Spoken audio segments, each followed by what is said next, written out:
Hi guys, आपका एक बार फिर से स्वागत है कक्षा 12वीं रसायन अध्याय 3 विद्युत रसायन के इस लेक्चर में। आज के लेक्चर में हम देखेंगे लवण सेतु एवं उसके कार्य। लवण सेतु यानी कि सॉल्ट ब्रिज, और इसका संबंध किससे होता है? विद्युत रासायनिक सेल से। विद्युत रासायनिक सेल में लवण सेतु की प्रमुख भूमिका होती है। लवण सेतु ही दोनों विलयनों के बीच में संपर्क स्थापित करता है, यानी कि विद्युत रासायनिक सेल का जो परिपथ है उसको पूर्ण करता है। तो चलिए हम देखते हैं कि लवण सेतु किसका बना होता है और इसके प्रमुख कार्य कौन कौन से हैं। इससे पहले के लेक्चर में पढ़े हैं विद्युत रासायनिक सेल का सबसे सरल उदाहरण डेनियल सेल। तो ये डेनियल सेल है और यहाँ पर दो विलयन हैं और दोनों विलयनों के बीच में कौन संपर्क स्थापित कर रहा है? ये जो लवण सेतु है। अब ये लवण सेतु क्या है? देखो, ये यू आकार की एक उल्टी नली है। कहीं कहीं पर ऐसा भी लिखा रहता है, कांच की दो बार समकोण में मुड़ी हुई नली। दो बार समकोण में मुड़ी हुई नली क्यों कह रहे हैं? एक बार यहां पर समकोण में मुड़ा हुआ है और एक बार यहां पर समकोण में मुड़ा हुआ है। तो लवण सेतु क्या होता है? तो कांच के यू आकार की उल्टी नली होती है, या कांच की दो बार समकोण में मुड़ी हुई नली होती है। इसके भीतर में भरा होता है अक्रिय विद्युत अपघट्य, जैसे पोटेशियम क्लोराइड, पोटेशियम नाइट्रेट, या अमोनियम क्लोराइड या अमोनियम नाइट्रेट भी ले सकते हैं। मतलब कोई भी अक्रिय विद्युत अपघट्य। अब अक्रिय विद्युत अपघट्य किसे कहेंगे? ऐसा विद्युत अपघट्य जिसके आयन इस रिडॉक्स अभिक्रिया में भाग नहीं लेते। ध्यान रखो, यहां पर जो हम विद्युत अपघट्य भरते हैं लवण सेतु के भीतर में, अक्रिय विद्युत अपघट्य है। अक्रिय मतलब जो क्रिया ना करे। तो अक्रिय विद्युत अपघट्य मतलब ऐसा विद्युत अपघट्य जिसके आयन रेडॉक्स अभिक्रिया में भाग नहीं लेते, यानी कि उनमें ऑक्सीकरण और अपचयन नहीं होता है। तो ये हो गया कि लवण सेतु किसे कहते हैं, या फिर लवण सेतु क्या है? कांच की एक यू आकार की उल्टी नली है जिसके भीतर में अक्रिय विद्युत अपघट्य जैसे पोटेशियम क्लोराइड या पोटेशियम नाइट्रेट भरा होता है। अक्रिय विद्युत अपघट्य किसे कहते हैं? जिसके आयन रेडॉक्स अभिक्रिया में भाग नहीं लेते। बनाते कैसे हैं इसको? तो ये जो यू आकार की नली है, इसके भीतर में हम अक्रिय विद्युत अपघट्य के साथ में जिलेटिन या फिर अगर विलयन मिला करके उसको गर्म करके उस घोल को हम लवण सेतु के भीतर में भर देते हैं, और जब वो ठंडा होता है तो वो जेली की तरह कार्य करने लगता है। साथ ही साथ इसके जो सिरे हैं, ये सिरा है, यहां पर रहता है कॉटन या फिर ग्लास ऊल का प्लग लगा रहता है। यहां पर प्लग लगा होता है, किसका? कॉटन का या फिर ग्लास ऊल का। तो ये हो गया लवण सेतु। अब हम देखते हैं कि इसका कार्य क्या है। तो इसका सबसे पहला कार्य होता है कि लवण सेतु जो है दोनों विलयनों के मध्य संपर्क स्थापित करता है। संपर्क स्थापित करता है मतलब विद्युत रासायनिक सेल का जो परिपथ है उसको पूर्ण करता है, ऐसा भी कह सकते हो। तो लवण सेतु का पहला कार्य हो गया दोनों विलयनों के मध्य संपर्क स्थापित करना। दूसरा काम क्या कर रहा है? ये दोनों विलयनों को आपस में मिलने से रोक रहा है। तो दूसरा कार्य हो गया विद्युत रासायनिक सेल के दोनों विलयनों को आपस में मिलने से रोकना। और तीसरा जो महत्वपूर्ण कार्य है इसको समझना। ये जो लवण सेतु है वो दोनों विलयनों को विद्युतीय रूप से उदासीन रखता है। लवण सेतु दोनों विलयनों को विद्युतीय रूप से उदासीन रखता है। इसको कैसे समझेंगे? देखो, तो विद्युत रासायनिक सेल में हम पढ़े हैं कि रासायनिक अभिक्रिया कैसे होता है। जैसे इस परिपथ को हम पूर्ण करते हैं, जिंक धातु जो है इलेक्ट्रॉन त्याग करके जिंक आयन में परिवर्तित होता है। ये पढ़े हैं ना, जिंक धातु इलेक्ट्रॉन त्याग करके जिंक आयन में परिवर्तित होता है या फिर ऑक्सीकृत होता है, ऐसा भी कह सकते हो। ये जिंक आयन कहाँ चला जाता है? तो ये चला जाता है विद्युत अपघट्य के विलयन में, जिंक सल्फेट के विलयन में। और ये इलेक्ट्रॉन कहाँ जाता है? तो ये इलेक्ट्रॉन जो है बाह्य परिपथ में गति करते हुए कहाँ पहुंचता है? कॉपर इलेक्ट्रोड में पहुंचता है। जहां पर कॉपर सल्फेट विलयन में जो कॉपर आयन है, ये कॉपर आयन जो है उन दोनों इलेक्ट्रॉनों को ग्रहण करके कॉपर के रूप में अपचयित हो जाता है।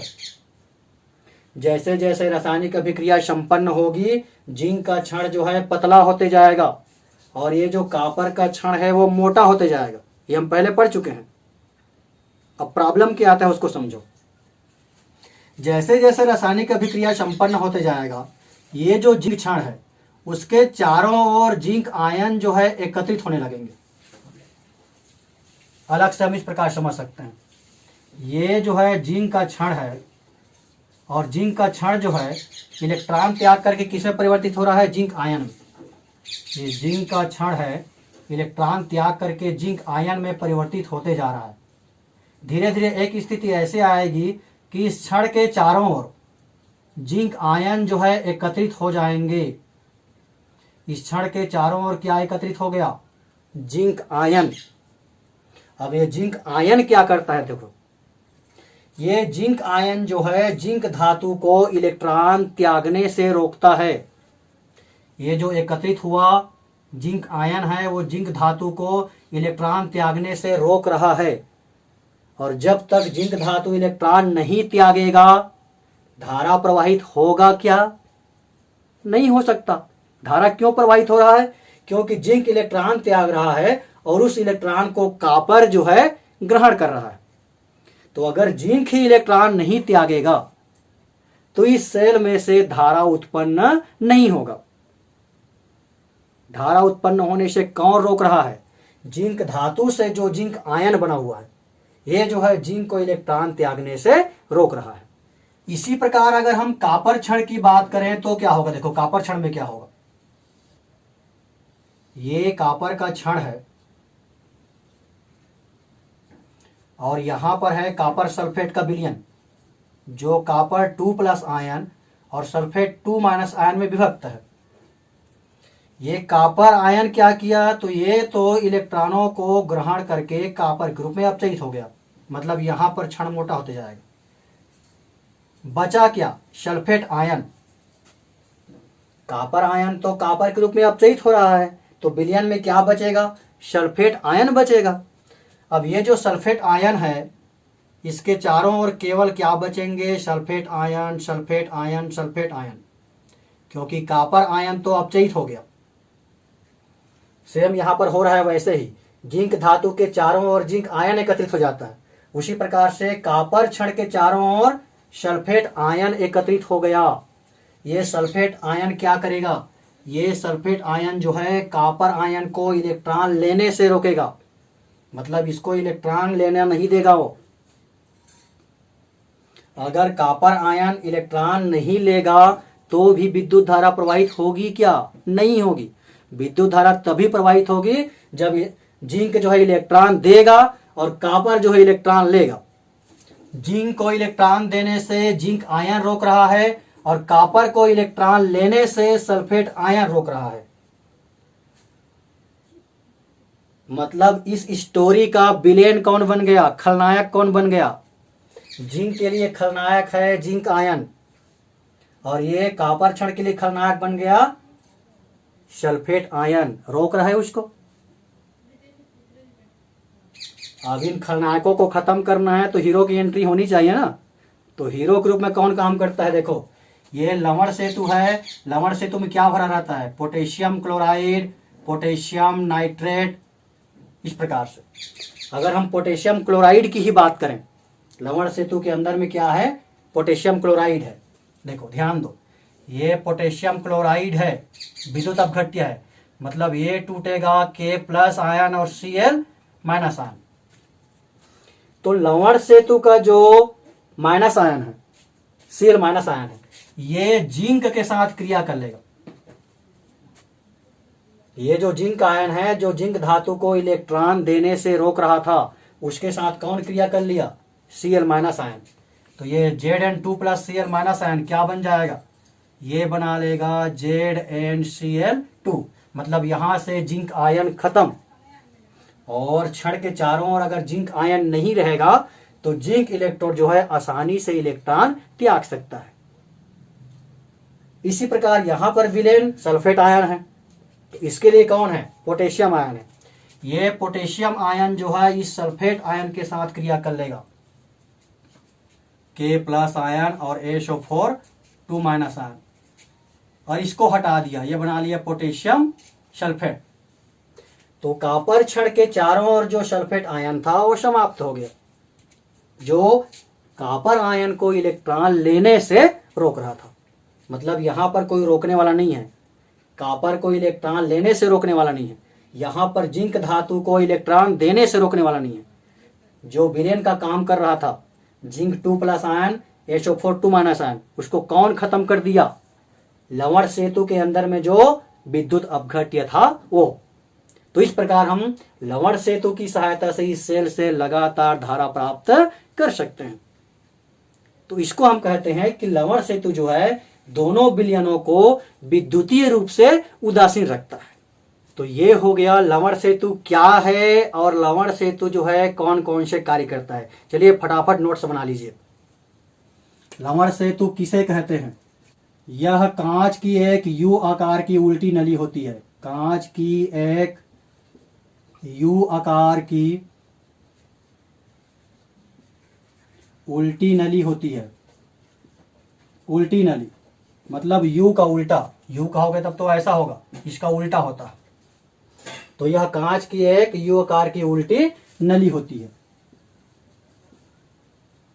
या फिर ऐसा भी लिखा रहता है, यह कांच की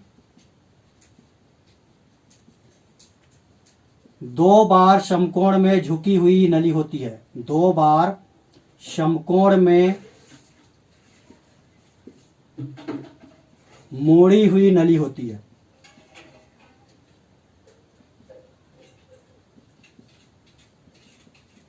तो कांच की एक यू आकार की उल्टी नली कहोगे तो भी ठीक है, या फिर कांच की 2 बार समकोण में, एक बार यहां पर समकोण में मुड़ा हुआ है, एक बार यहां पर समकोण में मुड़ा हुआ है, तो 2 बार समकोण में मुड़ी हुई नली होती है, जिसके भीतर भरा होता है अक्रिय विद्युत अपघट्य। जिसके भीतर अक्रिय विद्युत अपघट्य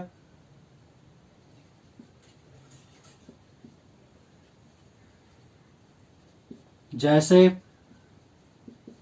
potassium chloride, potassium nitrate, ammonium nitrate आदि। जिसके भीतर अक्रिय विद्युत अपघट्य जैसे potassium chloride, potassium nitrate, ammonium nitrate आदि भरा होता है।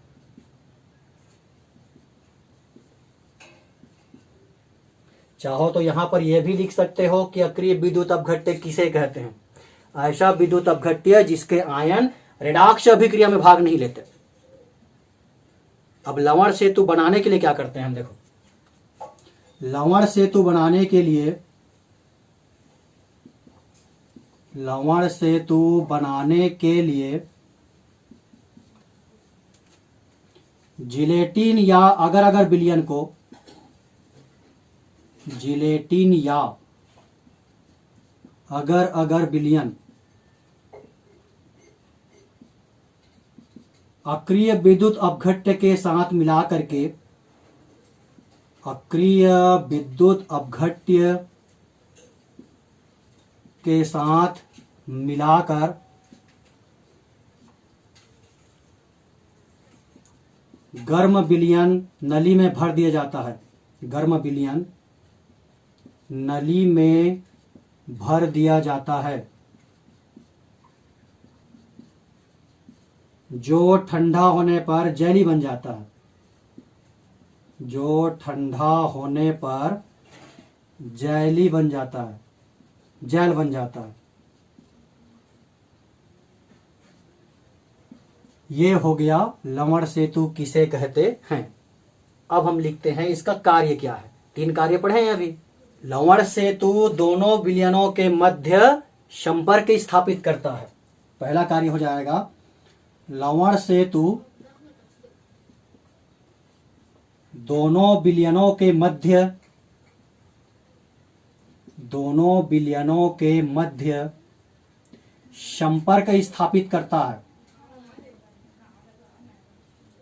संपर्क स्थापित करता है अर्थात सेल के परिपथ को पूर्ण करता है। सेल के परिपथ को पूर्ण करता है। ये तो हो गया पहला कार्य। दूसरा काम क्या कर रहा है, ये दोनों विलयनों को आपस में मिलने से रोकता है। दूसरा कार्य हो जाएगा, यह दोनों विलयनों को आपस में मिलने से रोकता है। दोनों विलयनों को आपस में मिलने से रोकता है। और तीसरा कार्य जो है सबसे महत्वपूर्ण है कि लवण सेतु विलयनों को विद्युतीय रूप से उदासीन रखता है। लवण सेतु दोनों विलयनों को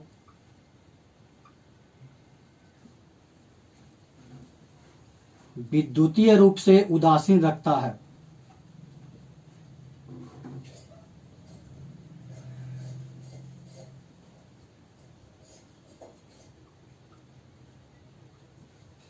जैसे डेनियल सेल में जिंक धातु इलेक्ट्रॉन त्याग कर जिंक आयन में ऑक्सीकृत हो जाता है। जिंक आयन में ऑक्सीकृत हो जाता है।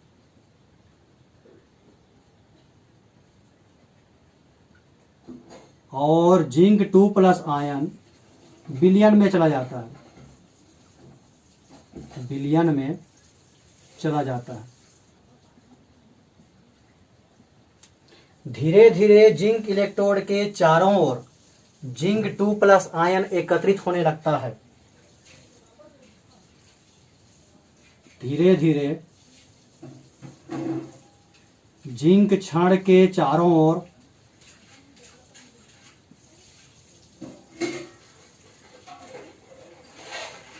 जिंक 2+ आयन एकत्रित होने लगता है।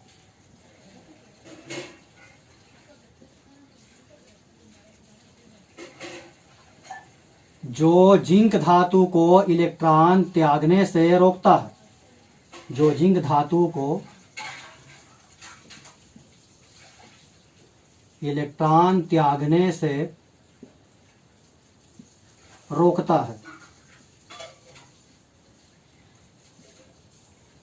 इसी प्रकार कॉपर छड़ के चारों ओर एकत्रित सल्फेट आयन जो है कॉपर आयन को इलेक्ट्रॉन लेने से रोकता है। इसी प्रकार कॉपर छड़ के चारों ओर एकत्रित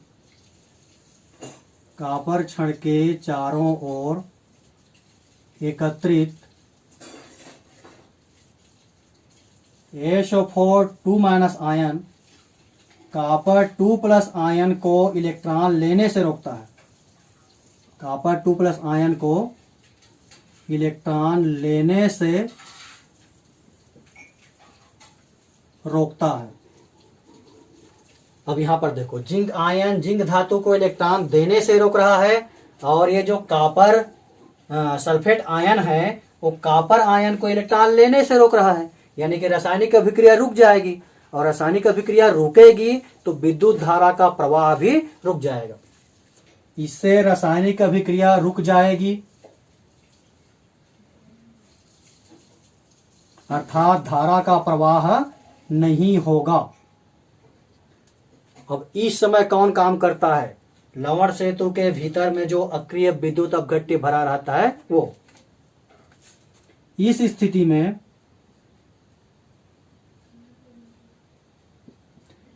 लवण सेतु में उपस्थित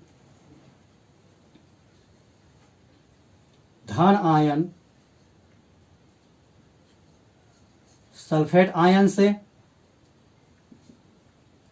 तथा ऋण आयन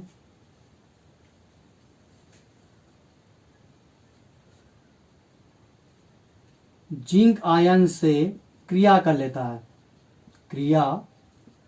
है जिससे रासायनिक अभिक्रिया लगातार चलते रहती है।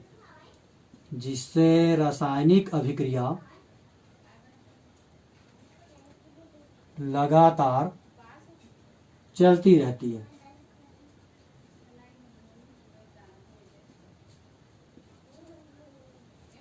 तो ये हो गया लवण सेतु और लवण सेतु का कार्य।